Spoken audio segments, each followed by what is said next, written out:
Olá, meus queridos irmãos, olá, minhas queridas irmãs. Estamos mais uma vez aqui estudar um pouquinho mais, né? Sempre aprender com a nossa doutrina espírita, com os ensinamentos da moral do Cristo, aqui no curso de Estudos Espíritas e Educação Mediúnica no módulo 4, aqui na Seara de Jesus em Budas Artes. Então convido a todos agora que fechem os olhos. Vamos agradecer a Deus, vamos agradecer ao nosso amigo e mestre Jesus por mais essa oportunidade de aprendizado, de reflexão, que possamos absorver todos os ensinamentos e colocarmos em prática em nosso dia a dia. Que assim seja, graças a Deus. Então, meus irmãos, antes de nós iniciarmos então a nossa aula, sempre é bom relembrar para aqueles que apenas acompanham todos os nossos estudos online e não tiveram oportunidade de presencialmente estar conosco na Seara de Jesus, como vocês estão vendo, aqui estão todos os horários. Quarta-feira e sábado. A palestra inicia pontualmente às 19 horas. Então, nós colocamos aqui o horário 19 horas. Mas é sempre bom chegar uns 20 minutinhos, 15 minutinhos antes, porque pontualmente nós já iniciamos a palestra, 40 minutos de duração, depois nós temos mais ou menos 20 minutos da leitura das psicografias e depois todos descem para o tratamento médico espiritual, tá bom? Então, dando início, nós, como vocês estão vendo aqui, nós já estamos na 32ª aula do módulo 4. E o título de hoje é Superioridade da Natureza do Cristo.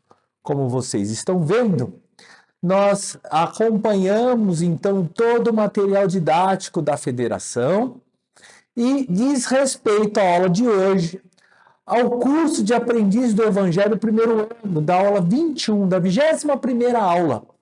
E nós disponibilizamos para todos vocês com muita antecedência, como vocês estão vendo aí, ó, no dia 28 de setembro, nós disponibilizamos todo o material dessa aula, o material em PDF, nós disponibilizamos algumas palestras, aí como do Cosme, né, Cosme Massi, com duração de 46 minutos sobre a superioridade de Jesus, Severino Celestino, né, e outros colegas aqui, estudiosos, mostram para nós também sobre a transfiguração no Tabor.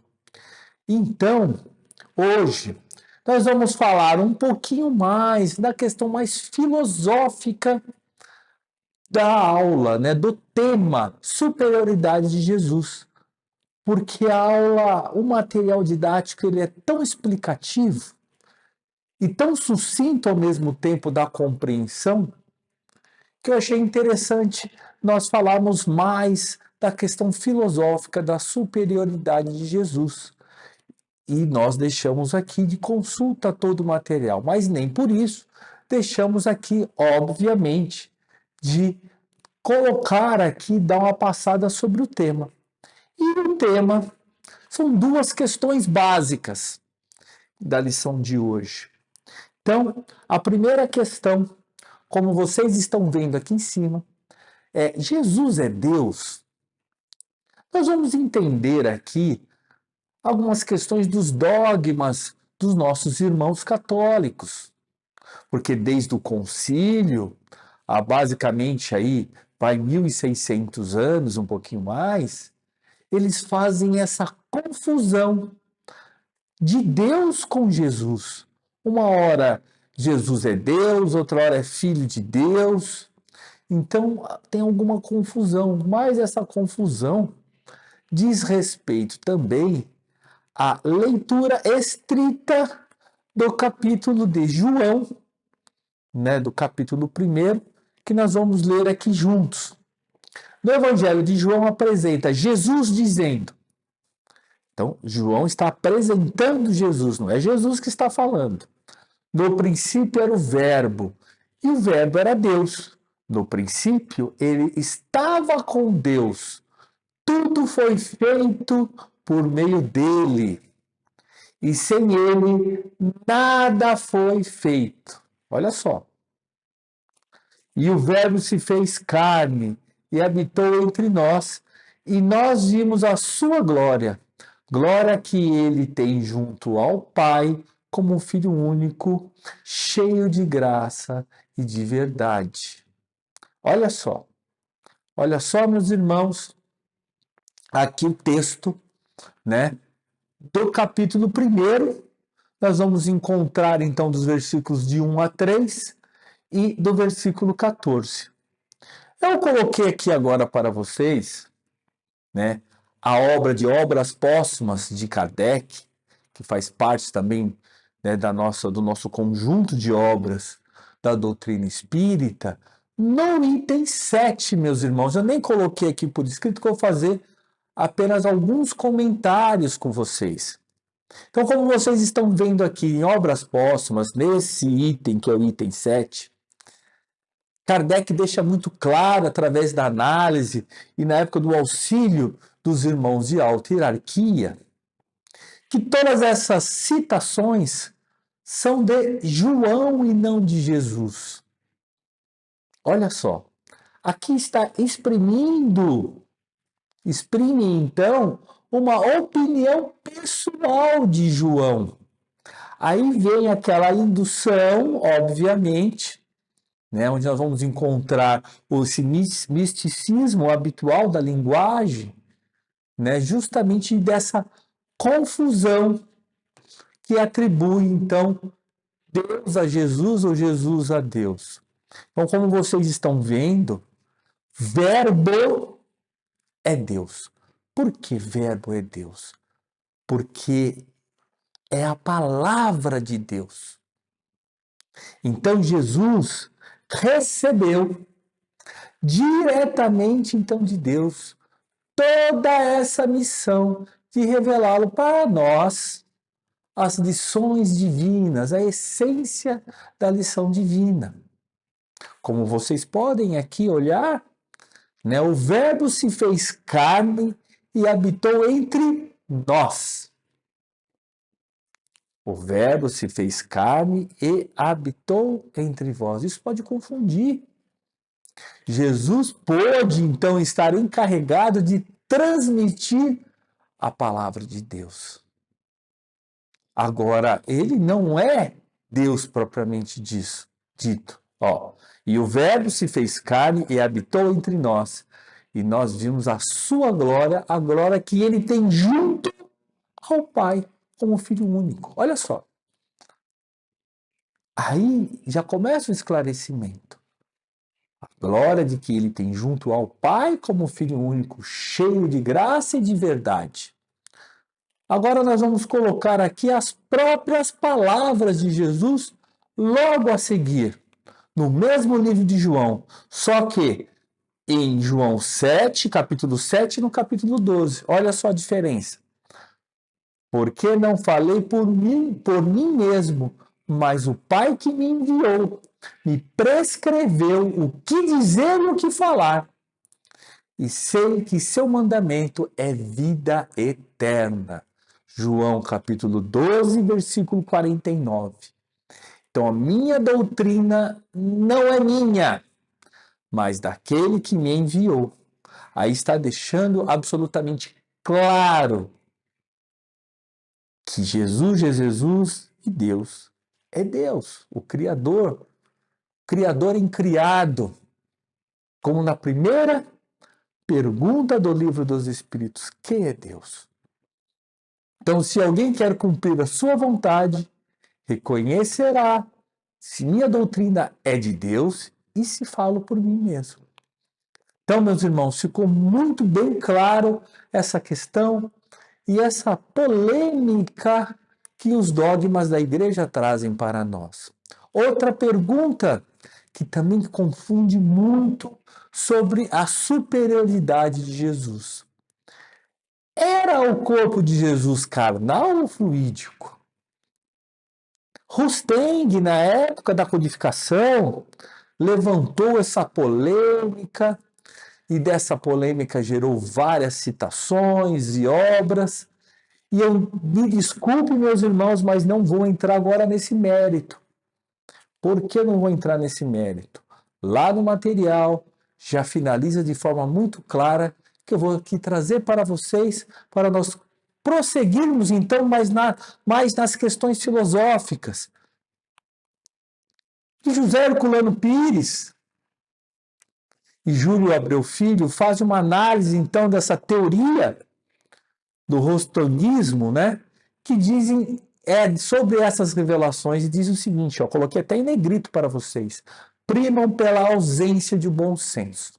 Bom, se Herculano e outro irmão Júlio Abreu são irmãos estudiosos, bom senso, sérios, já na sua obra falaram sobre isso, que há aí uma ausência do bom senso, por que nós vamos aqui ficar debatendo sobre isso, não é verdade? Então, coloquei aqui um resumo para vocês, que está muito claro e objetivo, que poderia já de cara resumir toda a aula de hoje. Jesus, então, é Filho de Deus, nosso irmão, cujas virtudes o colocam muito acima da humanidade e pertence à categoria dos espíritos puros. E é, então, pastor do imenso rebanho da terra, é o nosso governador da terra. E Jesus, então, encarnou entre nós e tinha, sim, um corpo carnal como o nosso. Então, meus irmãos, seria, então, uma síntese da aula de hoje se nós fôssemos apenas debater o capítulo 21. Mas não, nós vamos falar, filosofar, engrandecer as qualidades desse nosso irmão mais velho, dessa nossa referência que é Jesus. E não cansamos de colocar aqui, porque sempre temos irmãos que estão tendo a oportunidade de se deparar com o nosso material pela primeira vez, a questão 625. Quando Kardec pergunta para os espíritos de alta hierarquia que nos auxiliaram: qual o tipo mais perfeito que Deus tem oferecido ao homem para lhe servir de guia e de modelo? Vede Jesus. Eles foram muito claros e objetivos. Porque, meus irmãos, Jesus é para o homem um modelo de perfeição moral que nós todos, né, todos que habitamos nesse planeta escola, toda a humanidade pode pretender então sobre a Terra. Deus nos oferece o mais perfeito modelo de exemplo. Além disso, a doutrina que ele ensinou é a mais pura expressão da sua lei, da lei divina. Porque essa lei, esses ensinamentos estão animados por um espírito divino. E Jesus, então, foi o ser mais puro que apareceu sobre a terra até hoje. Pois bem, meus irmãos, falando ainda muito mais sobre essas qualidades, sobre a superioridade de Jesus, que é o capítulo de hoje, como é um espírito superior. Ele é um espírito superior não porque foi qualificado apenas como espírito superior, mas sim foi qualificado pelas suas virtudes morais, muitíssimo acima da humanidade terrestre que habitava na época e também até hoje. Então, tudo isso, toda essa prova de superioridade foi o que? Comprovada pelos imensos resultados que produziu através dos seus ensinamentos e produzem até hoje. Através da sua experiência, da sua passagem, da sua encarnação desse mundo. Certamente podemos até concluir que deve ter sido uma dessas missões que a divindade confia somente aos seus mensageiros direto para o cumprimento, então, desses desígnios. Então, vamos lá. Então, já foi falado que Jesus teve um corpo carnal. Então, como homem, ele tinha, então, a organização dos seres carnais. Porém, que é muito importante nós frisarmos, como espírito puro que foi, ele foi desprendido dos valores da matéria, desprendidos todos os valores da matéria. Havia de viver mais da vida espiritual, então, do que da vida corporal, cujas essas fraquezas, né, materiais, ele não era passível disso. Então, para ficar bem clara essa questão, meus irmãos, a sua superioridade com relação aos homens não derivava, então, das qualidades particulares do seu corpo. Muito embora tenha colocado aqui como exemplo, né, esse Jesus bonitão que eu coloquei aqui, né, que nós tiramos, na realidade nós recebemos de um aluno que através da inteligência artificial, né, foi nos dada essa imagem bonita aí que vocês estão vendo do bonitão aí, né, mas não tem nada a ver com as qualidades do seu corpo, mas sim das do seu espírito, que dominava de forma absoluta a matéria, e a do seu perispírito, que dominava com muita qualidade, tirando então da parte mais quintessenciada dos fluidos terrestres. E como nós estamos falando, né, de espírito puro, vale lembrar, vale relembrar e também mostrar para aqueles que não têm do conhecimento da questão das ordens espirituais, como nós temos como nossa referência, né, essa ordem aqui, a nossa referência atual. Então nós temos aí a categoria, a ordem, vamos dizer, de espíritos elevados, que é essa amarela, né, a segunda ordem, espíritos bons, e a primeira ordem de espíritos puros. Então esses são considerados espíritos superiores ou espíritos elevados, como vocês estão vendo. Espíritos puros, comunhão com Deus, né? Prevalece o amor. Então, como vocês estão vendo aqui, esses irmãos já no topo da pirâmide do verdinho aqui que vocês estão vendo, né, de espíritos puros, que a comunhão direta com Deus, da lei do amor, não tem nenhuma, meus irmãos, nenhuma influência da matéria. É a superioridade intelectual e moral, as duas juntas.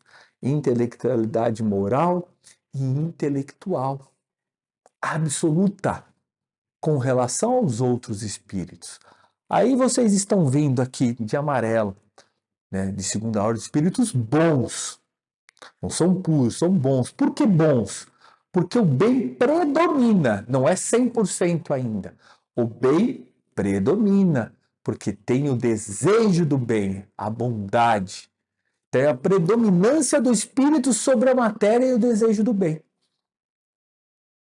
Aí nós vamos ver, então, depois dessas, né, dos espíritos elevados, que é essa primeira ordem e a segunda ordem, nós vamos ver, né, a terceira ordem, que é dos espíritos imperfeitos, onde vocês estão vendo aí esse conjunto, né, ainda de vícios, porque o mal ainda predomina. Vamos ter qualidades boas? Sim, mas infelizmente o mal. Mas como assim o mal? Isso que nós estamos colocando aqui. A vingança, o orgulho, a maledicência, o egoísmo, a cobiça, os ciúmes, o ódio, a intriga, falta de fé, a ignorância, a inveja, o sensualismo. Então, nós estamos classificados ainda nessa ordem de espíritos imperfeitos, pela condição psíquica, pela psicosfera ainda do nosso planeta que se encontra, de expiação e provas, estamos, né, na caminhada para uma evolução, para a regeneração, mas ainda há a predominância da matéria sobre o espírito, essa propensão para o mal e levando a todos esses vícios que ainda permanecem ainda em nós. Tudo isso, meus irmãos, que estou colocando aqui, Está no livro dos médiuns, dos itens 100 ao 113. E depois, lá no livro dos médiuns, dentro dessas categorias, dessas ordens, nós vamos encontrar as classes. Aí é mais como referência de estudo, né? Mas o mais importante é isso, são os espíritos imperfeitos, os espíritos bons e os espíritos puros. E Jesus está nessa qualidade, né, nessa ordem de espíritos puros de comunhão com Deus, tá bom?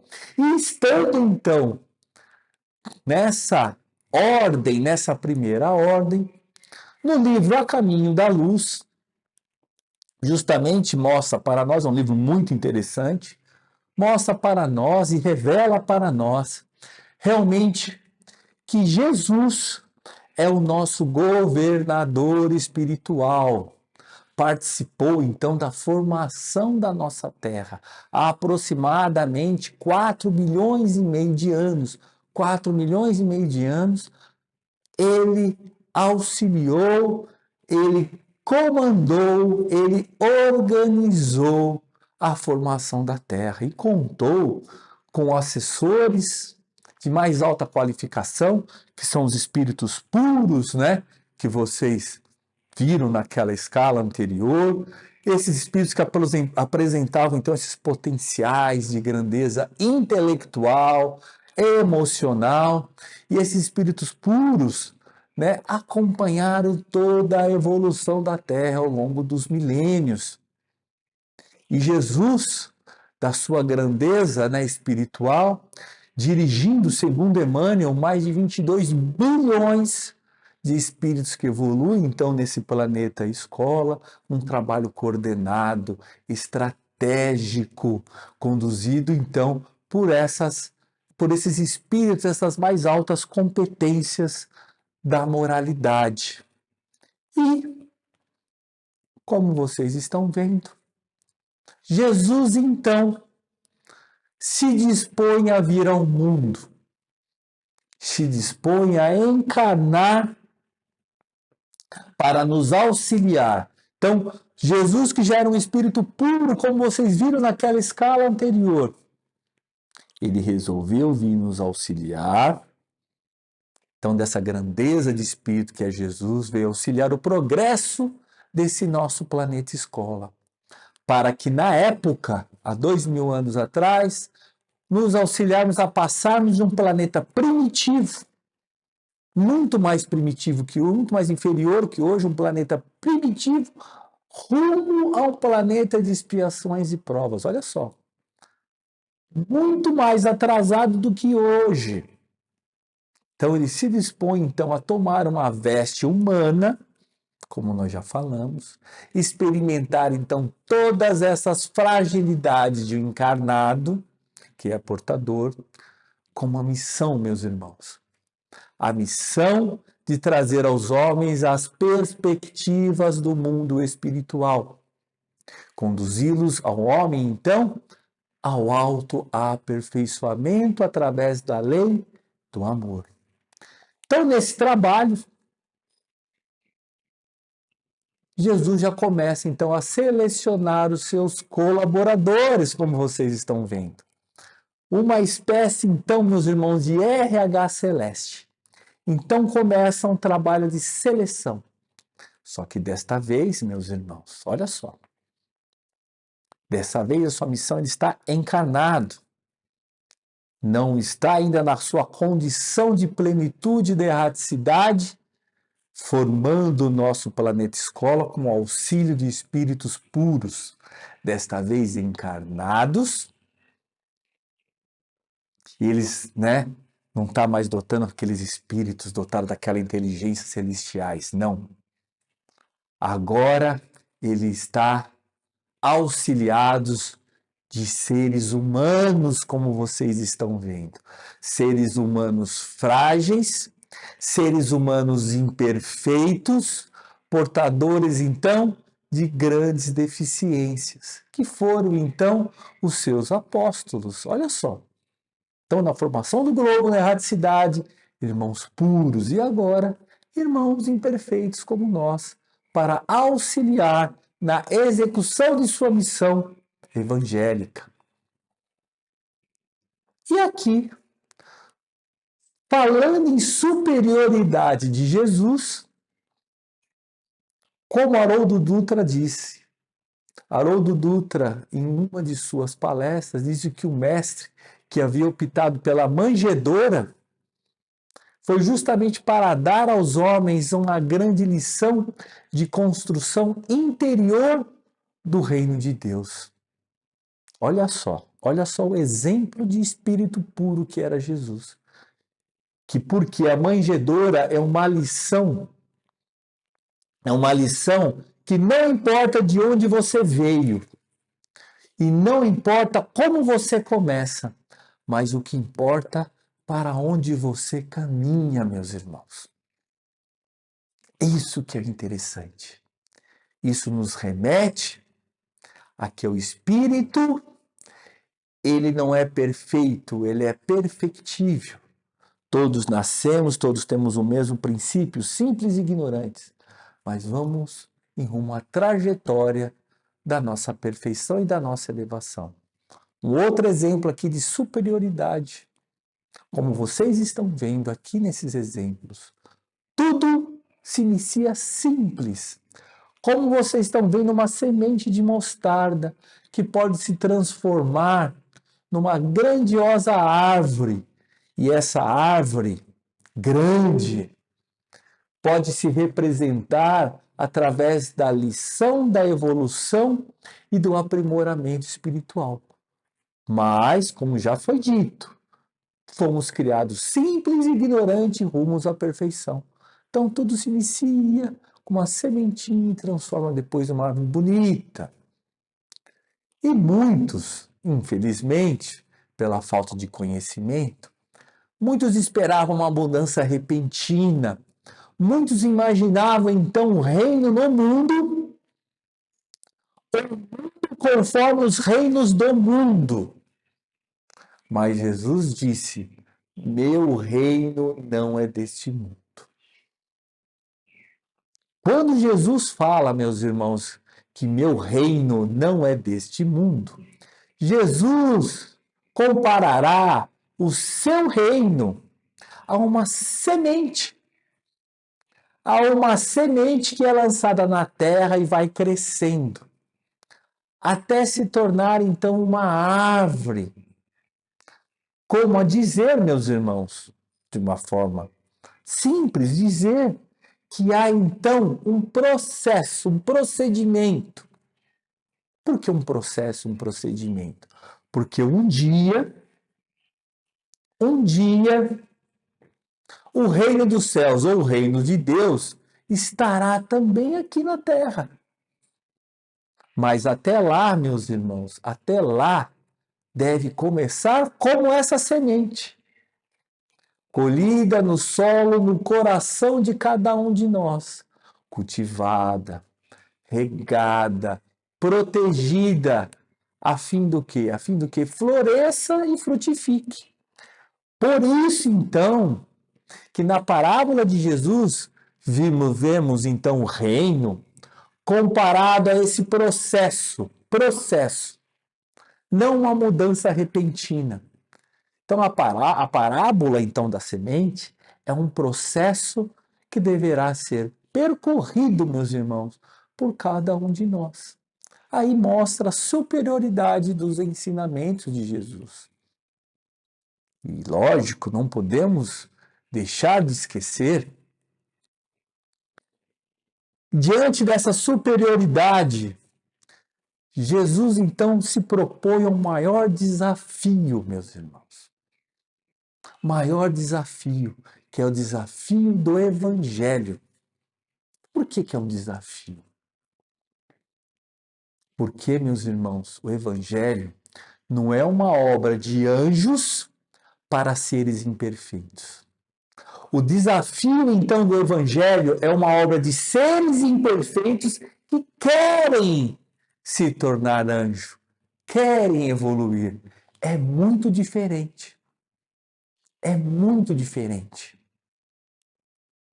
Quando Emmanuel, então, diz em várias citações das obras, que o cristão, o seguidor dos ensinamentos de Jesus, o cristão é o braço do evangelho. Ou seja, o cristão é a presença do Cristo no mundo. Jesus é o grande referencial. Como já foi dito, e é sempre bom relembrar, reforçar, que Jesus, esse grande modelo dos indivíduos renovados, do ser integral, renovado. E por sua vez, através dos seus exemplos, e convidando a esse comportamento, vai convidar a renovação da humanidade. Então, dessa forma, vivendo em harmonia com as leis divinas, vamos trazendo, enfim, metaforicamente falando, o céu para a realidade na terra. Esse é o processo. Esse é o processo, meus irmãos, que nós estamos inseridos há séculos. Desde o advento de Jesus no Evangelho.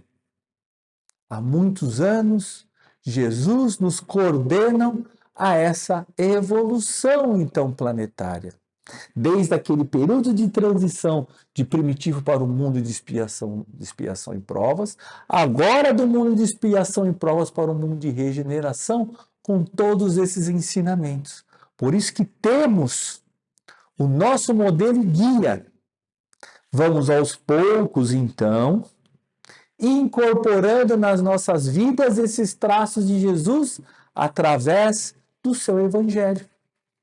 Então, Jesus veio trazer um padrão, meus irmãos, um padrão espiritual.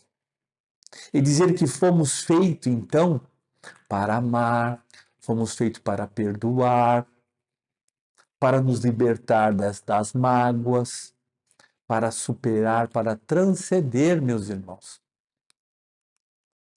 Eu trouxe aqui para vocês uma obra, Mentores e Ceareiros, por vários espíritos, uma coletânea. E o capítulo 8 fala sobre educação. Emmanuel traz para nós. E olha que ele fala: o Evangelho não é um livro simplesmente, é um templo de ideias infinitas, miraculosa escola das almas, estabelecendo a nova humanidade. Olha os ensinamentos, olha que trecho profundo sobre a essência do Evangelho. Isso tudo tem um nome, meus irmãos, então, como é o título: educação. Educação também conforme mostra a nossa doutrina. Conforme até Kardec a definiu. Não aquela educação normal dos livros, não aquela forma apenas do intelecto, mas aquela que forma homens e mulheres de bem, ser integral de bem, com novos hábitos, com nova criatura da criação. Então, nesse livro, que é muito importante nós refletirmos sobre essas ideias, é a nossa experiência ao longo dos séculos, foi apenas um conjunto de palavras na época, sem alcance de realidade. Agora nós temos que viver todos esses ensinamentos e colocarmos em prática, meus irmãos. Falando em superioridade de Jesus, né, vamos aqui mostrar, resumidamente, algumas passagens, porque cada passagem, cada gesto de Jesus é um hábito novo, meus irmãos, que nos ensina a consolidar, na medida que vamos, então, incorporando e construindo esses novos hábitos. Por meio, então, desses novos hábitos adquiridos, nós vamos construindo, então, a autoeducação. Então, trouxemos aqui alguns exemplos, então, da superioridade de Jesus. Então, na manjedoura, vai implementar a ideia de humildade. Na carpintaria, Jesus semeia, então, a ideia do trabalho. no serviço aos doentes, a ideia de solidariedade. No Sermão da Montanha, ele inverteu o convencional, exaltando a vítima inocente em vez do triunfador arbitrário. Olha só, meus irmãos.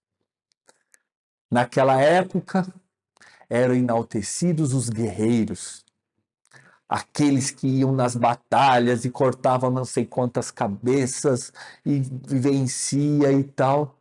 De repente, Jesus fala, feliz, né? Bem-aventurado, felizes os humildes, felizes aqueles que sofrem. Olha a mudança de conceito. Então, com o amor, libertou uma mulher equivocada, tirando de complexo de culpa. Então, por amor, elegeu um samaritano desprezado. Olha só. E no Monte Tabor, onde ocorreu a transfiguração, deu a ideia de sublimação. No horto, onde ele faz a sua última oração, antes da crucificação, ele exemplifica, ele lança a ideia de suprema lealdade a Deus. E na cruz, por exemplo, ele projeta a sublime ideia do sacrifício pessoal para o bem de todos. E falando agora desse último item aqui que nós colocamos, sobre a crucificação, lembramos de um capítulo muito interessante do livro Estante da Vida, do capítulo 34, O Anjo Solitário. E esse livro foi ditado por Humberto de Campos. E olha que interessante, nós vamos ler juntos esse trecho para depois nós comentarmos um pouquinho. O mestre agonizava na cruz. O céu de Jerusalém tornara-se sombrio, mas enquanto os encarnados, mergulhados no vício do egoísmo e do orgulho, não conseguiram enxergar senão o homem aparentemente vencido. O homem aparentemente abandonado pelos seus seguidores.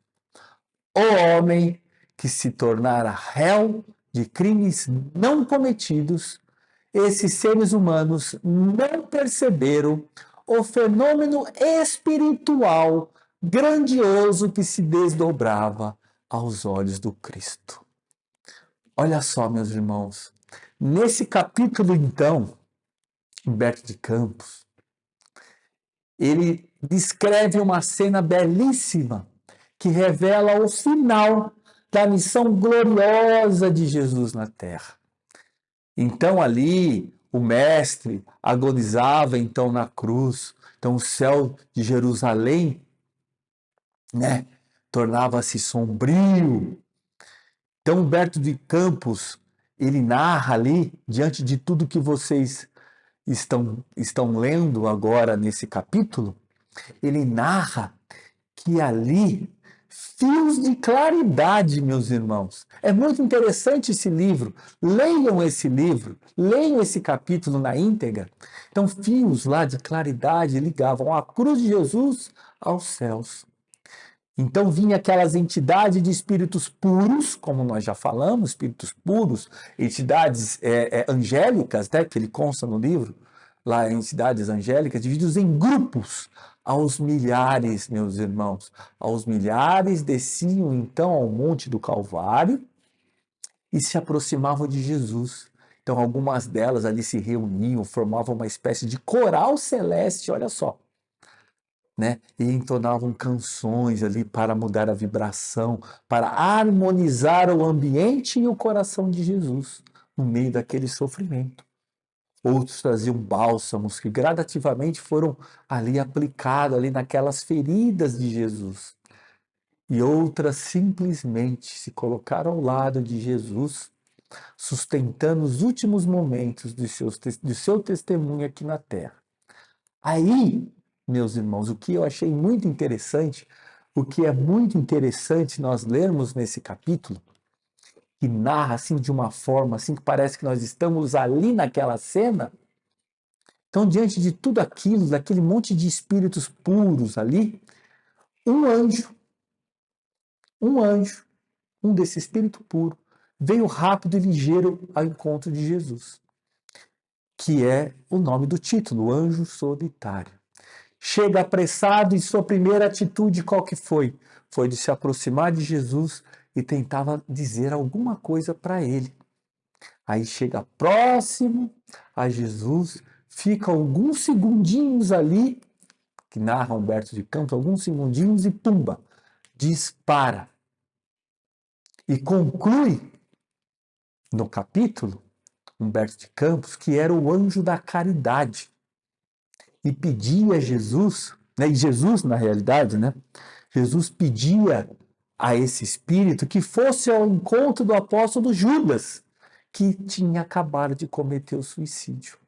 Olha, então, o exemplo do título de hoje, o exemplo da superioridade de Jesus, que no meio de toda aquela situação, né, que ele foi submetido, nem precisamos repetir, de tudo aquilo que ele foi submetido, ele estava preocupado, porque Judas tinha acabado de cometer o suicídio. Olha só a superioridade desse irmão que encarnou nesse planeta escola. Trouxe aqui uma outra passagem muito interessante, do livro Cartas de uma Morta, ditada pela mãe de Chico, do capítulo, né, 112, Hegemonia de Jesus, esfera cheia de sol. Inúmeras colônias desconhecem ainda a mensagem da Boa Nova, apesar de terem suas leis de caridade, de fraternidade e de amor. Vamos entender um pouquinho mais o que quis dizer aqui. Então, nós estamos tendo essa grata oportunidade de ler, então, essa notícia, porque nós imaginamos assim, né? Aqui na Terra. Ah, nós temos os nossos irmãos muçulmanos que não reconhecem Jesus. Nós temos os nossos irmãos orientais. Nós temos os nossos irmãos judeus, né? Tirando aqueles outros irmãos, né? Dos orientais e tal. Tirando aqueles que caminham em uma das fileiras cristãs, porque tem. Mas a grande maioria não caminham nas fileiras cristãs. Mas o curioso, meus irmãos, é que no mundo espiritual, o Cristo respeita a comunidade de cada um. Ela disse, né, mãe de Chico, disse que existem muitas colônias espirituais, conforme vocês estão lendo, colônias espirituais que estão em regiões boas espiritualmente falando, mas que ainda não conhecem a Boa Nova. Olha só, mas mesmo não conhecendo a Boa Nova, eles têm um senso de fraternidade, de amor, de respeito, de tolerância, né? Então, mas não conhece a Boa Nova, não conhece o Evangelho do Cristo. E muitos podem se perguntar, por que o Cristo, então, né, não chega de um dia para a noite, então, com um decreto divino, e faz com que todos, então, conheçam a Boa Nova? Vamos, né, refletir sobre esse trecho. Será, né? Porque daí então ele estaria então, vamos supor, perdendo o seu atributo maior fazendo isso, que é justamente respeitar o livre-arbítrio do seu semelhante. Então, todos esses irmãos puros, eles são generosos, evoluídos. Mesmo que ainda, meus irmãos, não nutrem seus corações esses princípios que nós já nutrimos. Mas de nutrir para vivenciar é uma outra coisa. Olha só, porque eles não nutrem as lições do Evangelho, mas vivenciam o amor, o respeito e a tolerância. E nós? E nós, meus irmãos, que conhecemos então a Boa Nova, será que nós vivenciamos? Será? Então, nós conhecemos, mas não vivenciamos.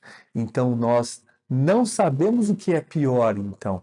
Se são eles que não conhecem, mas sem mesmo desconhecendo ter um coração bom, ou se nós que conhecemos, aproveitamos então esse conhecimento, nós, estou falando a humanidade, aproveitamos esse conhecimento para brigar, para criar confusão, para criar divisões, cisões numa família, num trabalho, num templo religioso, numa comunidade, num país.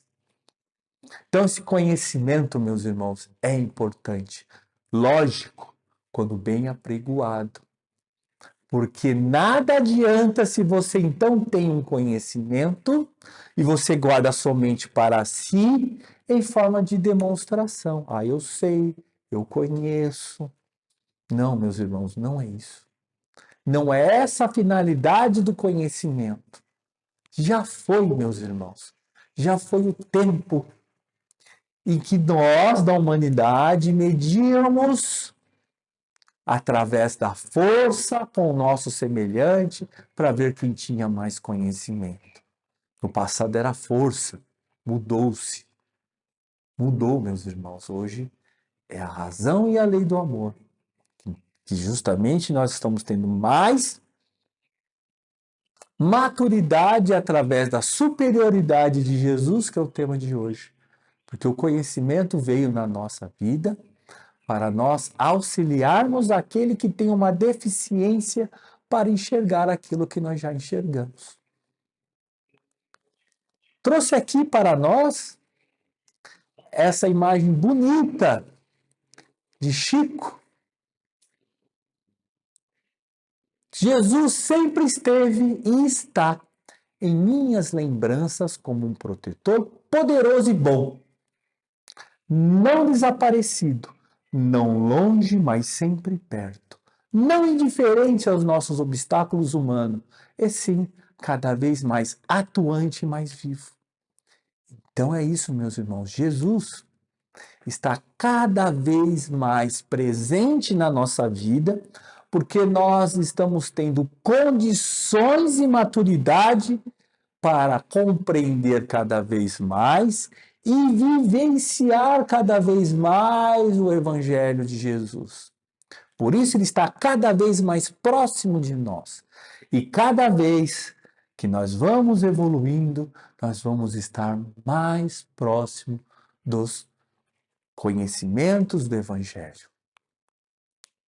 Aqui para vocês, como hoje o objetivo maior foi filosofar um pouquinho, trazer um pouquinho mais sobre essa questão da importância da superioridade de Jesus. Convido então a todos a assistirem essas duas palestras, esses dois vídeos no YouTube de Severino Celestino sobre a transfiguração, né? Jesus e a mensagem do Tabor, duração de 39 minutos, que fala de uma forma assim primorosa, né, as faculdades anímicas de Jesus, que nos proporcionou então, né, aquilo que foi narrado da transfiguração.